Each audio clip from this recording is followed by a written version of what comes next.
사도행전 11장 19절에서 24절까지 저와 여러분이 한 절씩 교독하시겠습니다.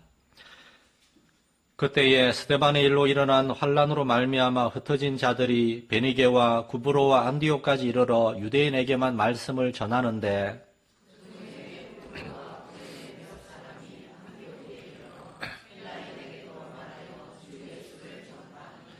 주의 손이 그들과 함께 하심에 수많은 사람들이 믿고 주께 돌아오더라.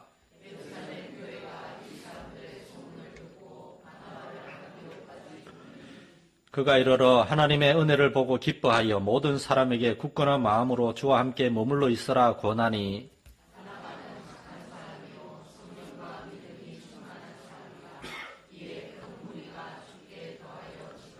아멘. 할렐루야. 예배 오신 여러분을 환영하고 축복합니다.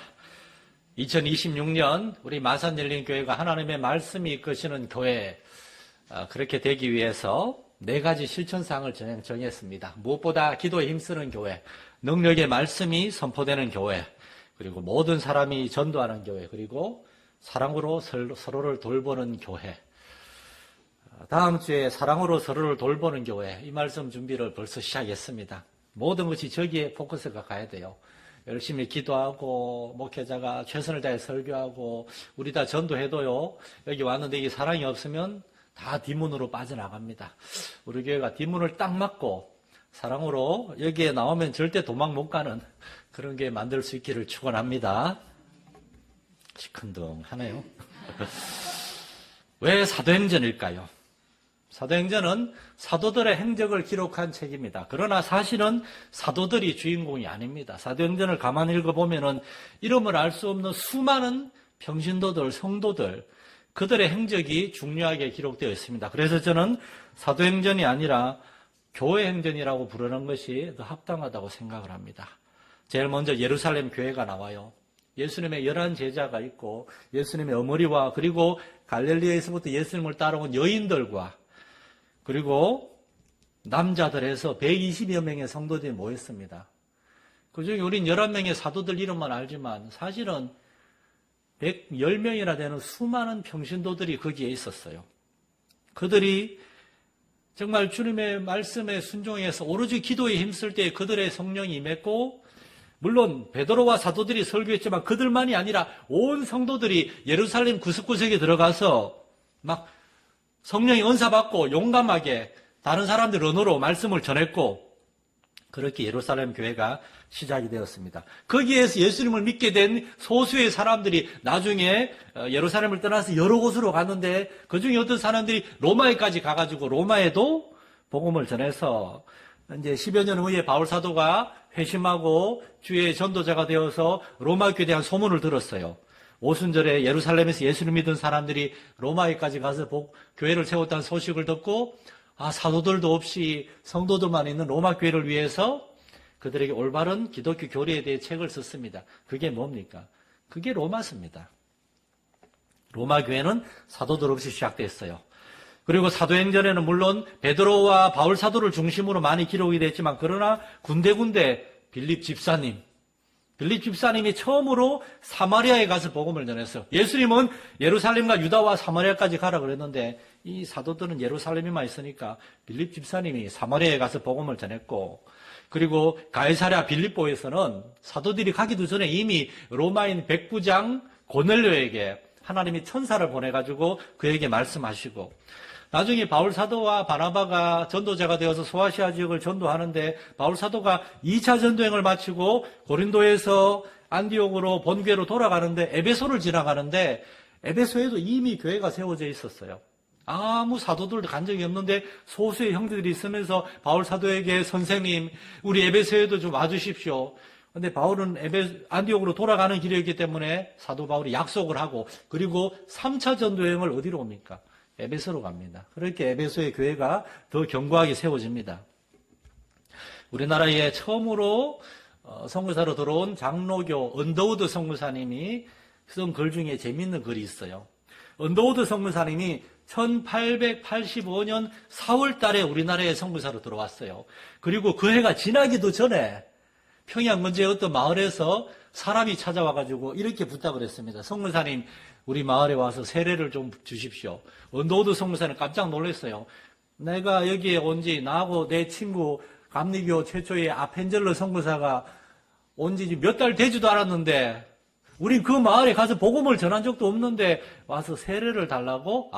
와서 하나님 말씀은 전해달라 그 뜻인가 보다 하고 그 마을에 갔더니만 조만한 마을에 사람들이 전부 다 책을 한 권씩 들고 있는 거예요. 그 책은 언도도와 아펜젤러가 오기 이미 3년 전에 중국의 존 로스라는 사람이 중국에 온 조선 사람들 몇 명하고 함께 번역한 예수 성교 누가복음 전서가 이미 번역이 되어서 조선 사람들의 손에 들려 있었다는 거예요. 그들이 중국에서 선교사를 통해 예수님에 대해 알고 번역한 누가복음 성경을 가지고 한국에 와서 선교사가 들어오기 전에 이미 예수님에 대해 알고 있었다는 거예요. 그래서 언더우드 선교사가 미국에 편지를 쓰면서 그렇게 썼다고 그럽니다. 하나님은 사람보다 말씀을 먼저 보내셨습니다. 조선엔 하나님의 말씀이 먼저 와 있었습니다. 이걸 시작한 게 누굽니까? 이미 성도들이었어요. 결국은 교회입니다. 그래서 사도행전은 성도들의 행전이요, 교회 행전입니다. 사랑하는 성도 여러분, 교회, 여러분이 깨어나지 않으면, 여러분이 일하지 않으면 교회는 결코 부흥할 수 없습니다.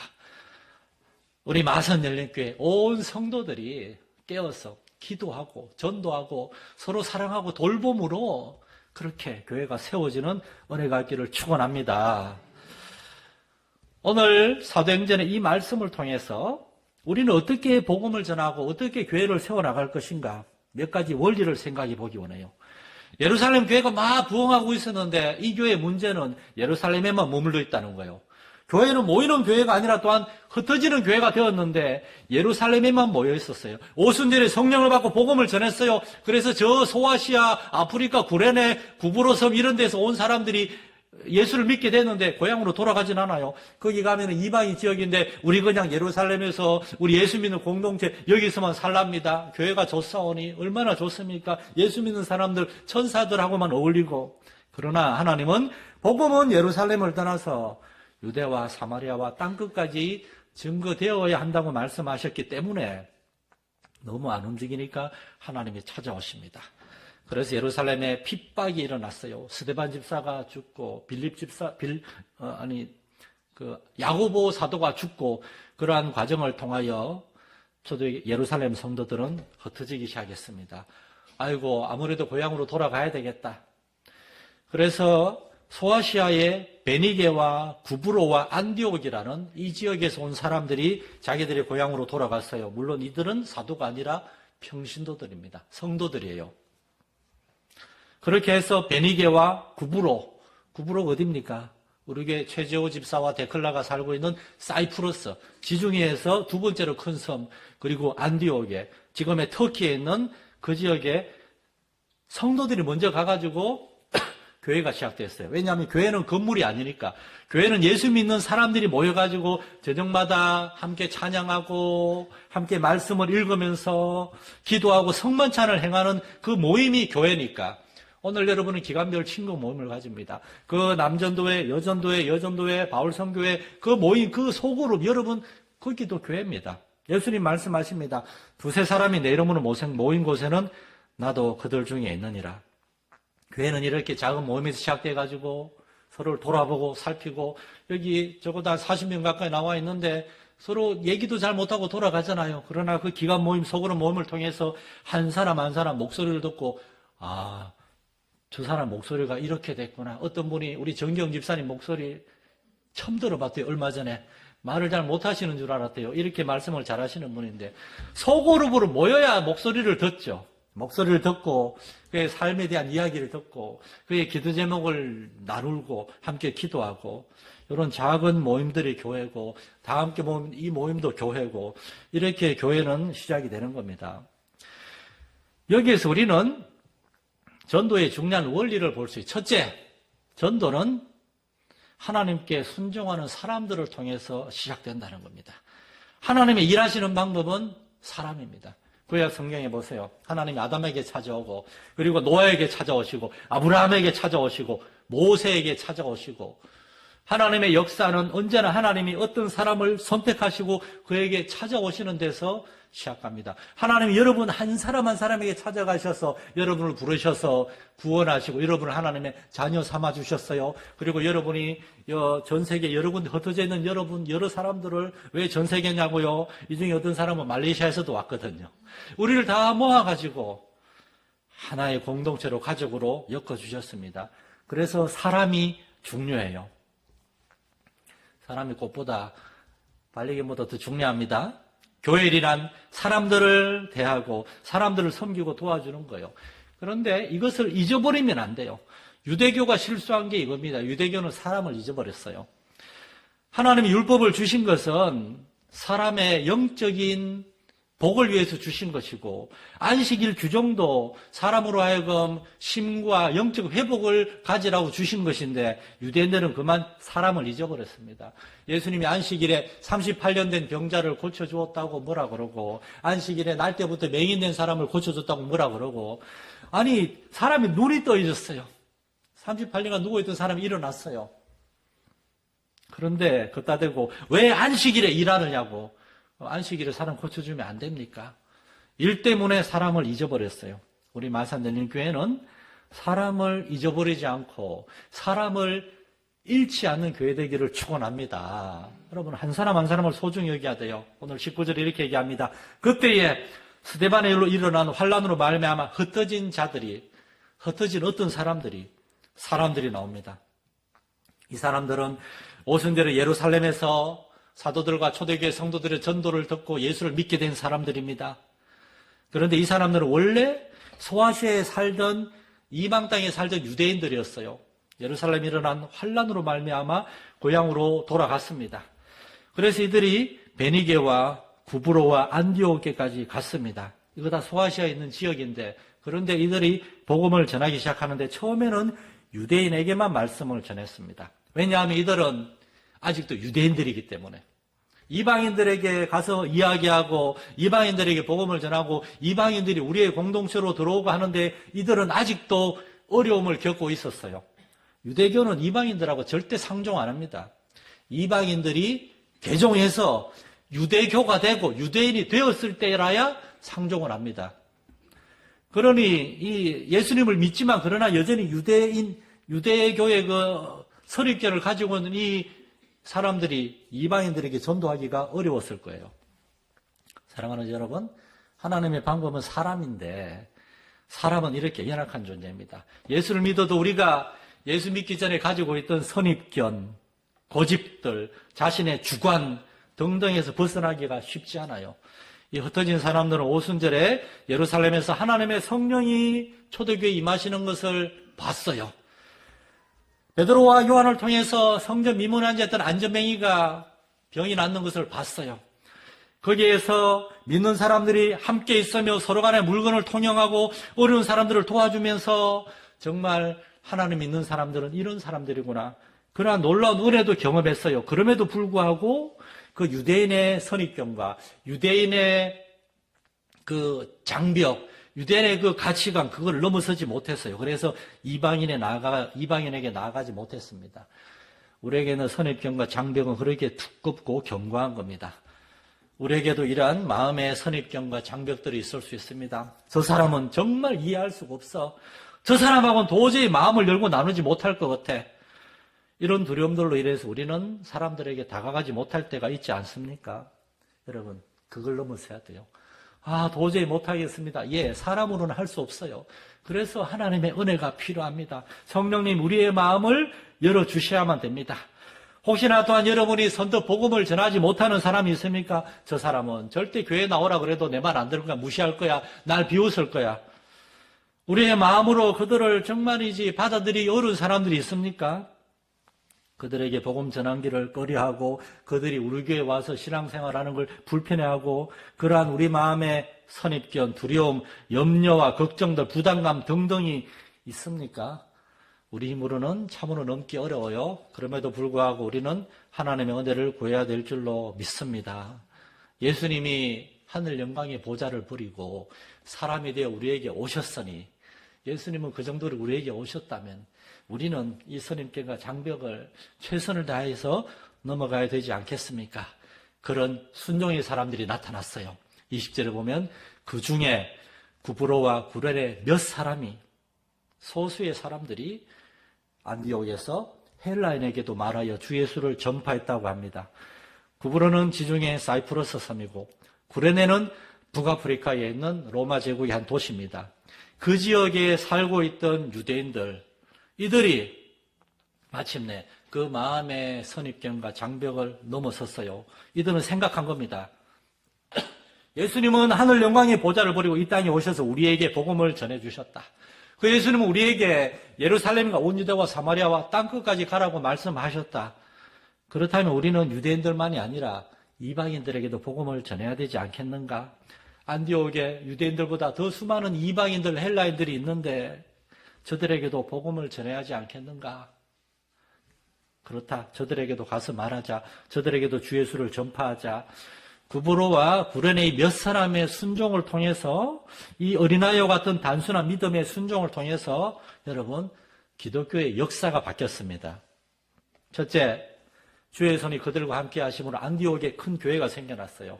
이제 예루살렘 교회 그 바톤이 안디옥에 넘어와서 안디옥 교회에서 오늘날 터키 땅과 그리스 땅과 로마 지역에까지, 그 당시 지중해 세계 모든 지역에 선교사를 파송했는데 안디옥 교회에서 시작됐어요. 둘째, 안디옥 교회가 생겨났기 때문에 여기에 바나바가 와서 안디옥 교회를 섬기다가 나 혼자 이 큰 무리를 가르칠 수 없다. 안디옥 교회에서 200km 떨어져 있는 다소라고 하는 그 마을에 사울이라고 하는 젊은이가 있지. 예수를 핍박하던 사람이었으나 회심하고 예루살렘 얼마 전에 왔다가 같이 그 젊은이를 부르자 바나바가 다소에 있는 사울을 데리고 와서 바나바와 사울이 안디옥 교회에서 교회를 섬겼고, 안디옥 교회는 이 바나바와 그리고 사울은 큰 자, 위대한 자라는 뜻이에요. 그런데 이 젊은이 이름을 바꿨어요. 작은 자, 연약한 자라는 뜻의 바울이라는 이름으로 이름을 바꿨어요. 이 바나바와 바울을 최초의 선교사로 파송해서 복음이 온 세계로 퍼져갔습니다. 사랑하는 여러분, 우리의 마음의 장벽과 선입견, 두려움을 우리가 이겨내고 우리가 누군가에게 한 발 내디딜 때 그것은 그 한 사람의 삶만을 구원하는 것이 아니라 그의 가족과 그의 자손들과 그가 속한 모든 공동체, 거기에 놀라운 구원의 역사가 일어나게 되는 줄로 믿으시기 바랍니다.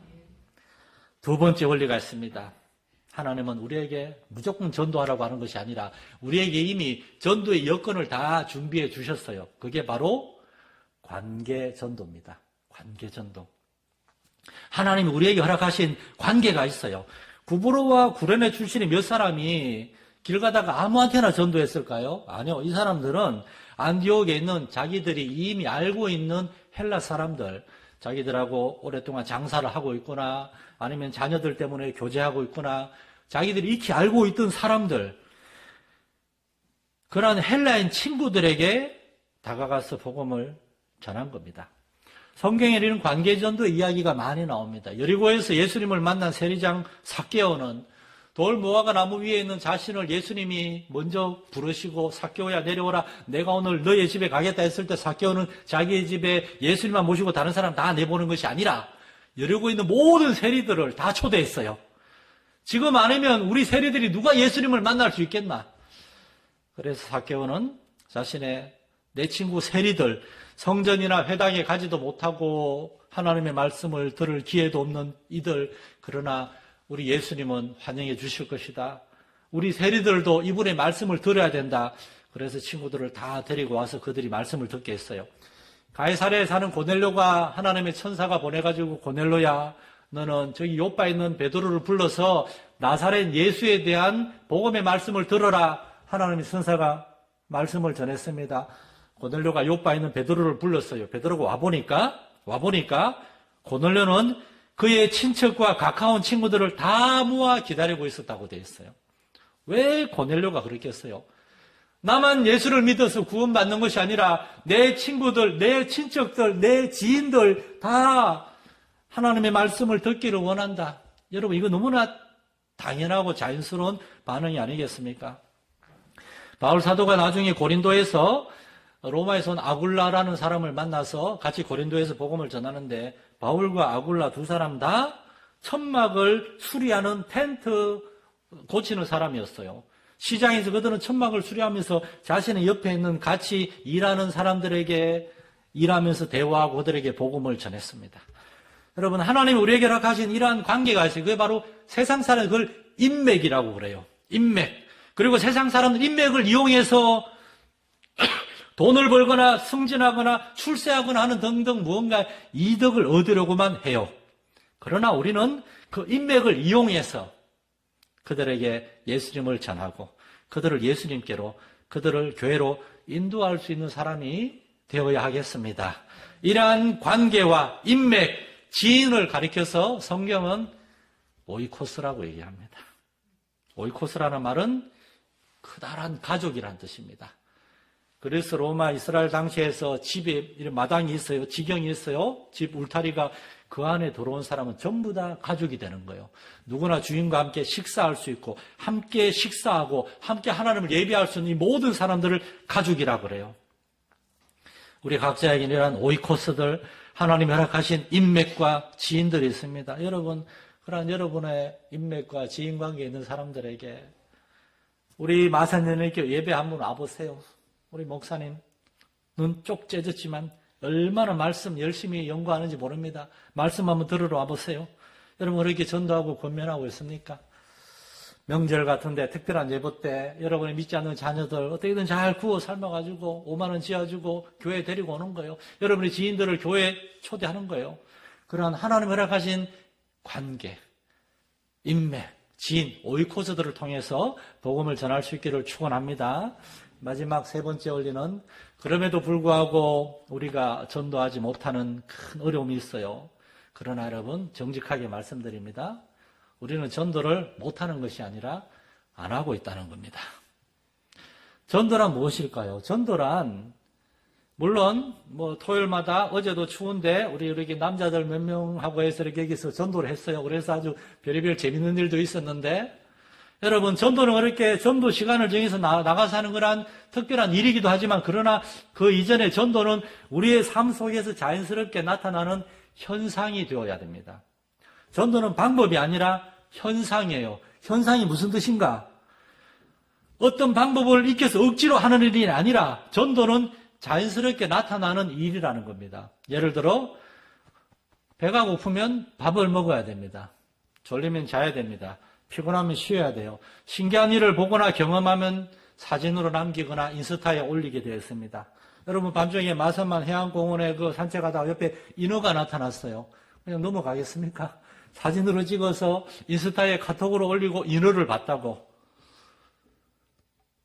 당장 그렇게 사진 찍어서 최대한 많은 사람들이 그 사실을 알리고 전파하려고 하지 않겠습니까? 너무나 자연스럽게 이걸 가지고 현상이라고 그래요. 요한복음 9장에 보면은 예루살렘에서 날 때부터 맹인이었던 사람이 구걸을 하고 있었는데 예수님이 오셔가지고 그의 눈에 진흙을 발라서 그의 눈을 고쳐줬어요. 그리고 예수님이 떠나갔어요. 그리고 맹인은 그분이 누군지 모르고 있었어요. 그런데 바리새인들이 불러가지고 맹인한테 뭐라 그런가 하면 야, 나사렛 예수라는 사람이 안식일에 당신의 눈을 뜨게 해줬다. 우리는 안식일에 일을 한 이 사람을 율법을 어긴 사람으로 본다. 네 생각은 어떠냐? 그때 이 맹인이 그분이 나사렛 예수군요. 나는 다른 건 몰라도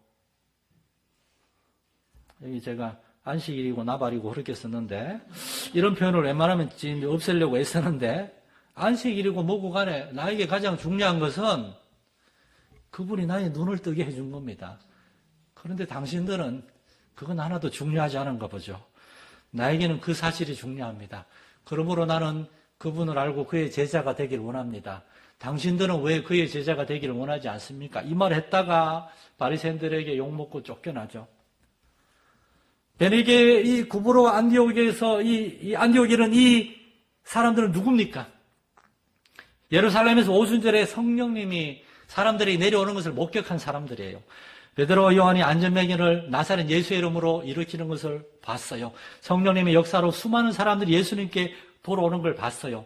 그들은 하나님 살아계시고 하나님이 이 땅에 그 성령을 보내주셔서 우리와 함께 하심을 경험한 사람들입니다. 그들이 이방인의 땅에 왔을 때 이방인들에게 가서 이야기하는 게 참 쉽지 않은 일이지만, 그러나 이들은 이미 그들이 경험한 게 너무나 뜨겁고 너무나 그것이 분명하기 때문에 결국은 이야기할 수밖에 없었어요.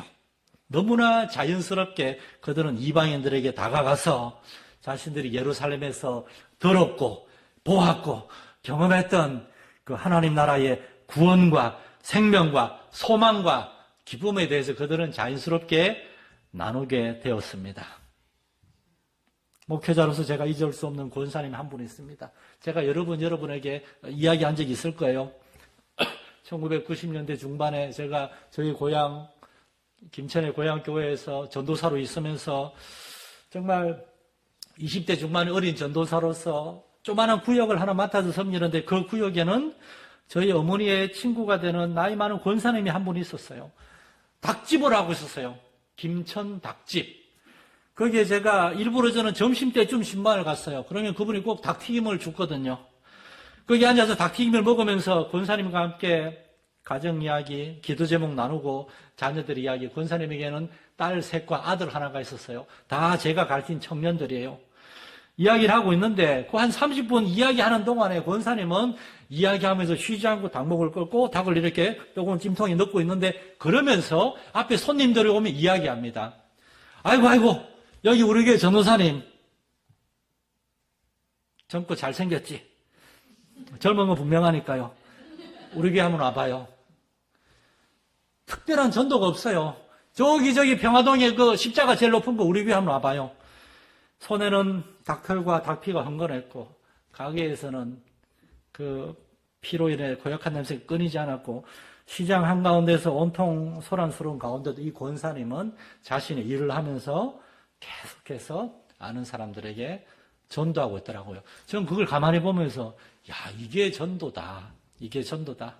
전도란 여러분의 집, 여러분의 가정, 여러분이 일하는 현장에서 여러분의 주위에 있는 가장 가까운 사람들에게 이 주 예수님에 대해서 이야기하는 것임을 믿으시기 바랍니다. 우리 교회에서 자주 부르는 손경민 목사님의 찬양들이 있습니다. 그 중에 일상이라고 했어요. 일상. 그 일상이라는 찬양 가사 중에 이런 가사가 있어요. 언젠가 한번 했으면 좋겠다는 생각도 없잖아 있고, 나를 보내사 서게 하신 곳, 가장 귀한 곳이 바로 이곳이라. 내게 주신 곳 광야와 같아도 믿음과 소망 가지고 최선을 다하리. 나의 작은 삶 주께 드릴 때 나의 삶을 통해 주 영광 받으리. 내게 맡기신 가장 귀한 이곳 감사와 순종으로 오늘을 살리라. 나의 일상을 통해 하나님께 영광을, 나의 일상을 통해 생명의 복음을 전하리라. 우리의 일상이 전도의 현장이고, 바로 우리 한 사람 한 사람이 하나님이 부르신 전도의 일꾼이고, 우리는 그곳에서 우리가 믿고 순종하고 체험한 하나님 은혜와 사랑을 나눌 때에 바로 거기에서 하나님 일하실 줄로 믿습니다. 살아계신 하나님 아버지, 우리는 참 복음을 전해함을 알지만 너무나 두렵습니다. 그러므로 우리에게 성령님이 오셔야 되겠습니다. 예루살렘의 주의 백성들에게, 안디옥에는 이 구브로와 이 구란의 몇 사람에게 성령님이 오셨던 것처럼 우리에게 성령님이 오셔서 복음에 대해서 정말 하나님이여 우리에게 주신 하나님 은혜와 사랑에 대해서 깨닫게 하시고, 우리도 우리의 지인들에게, 우리의 인맥, 바로 우리의 오이코스들에게 잔잔히 그러나 분명한 믿음과 확신, 소망을 가지고 이 은혜와 이 축복에 대해서 이야기할 수 있는 우리 성도들 되게 하여 주옵소서. 예수님의 이름으로 기도드립니다. 아멘.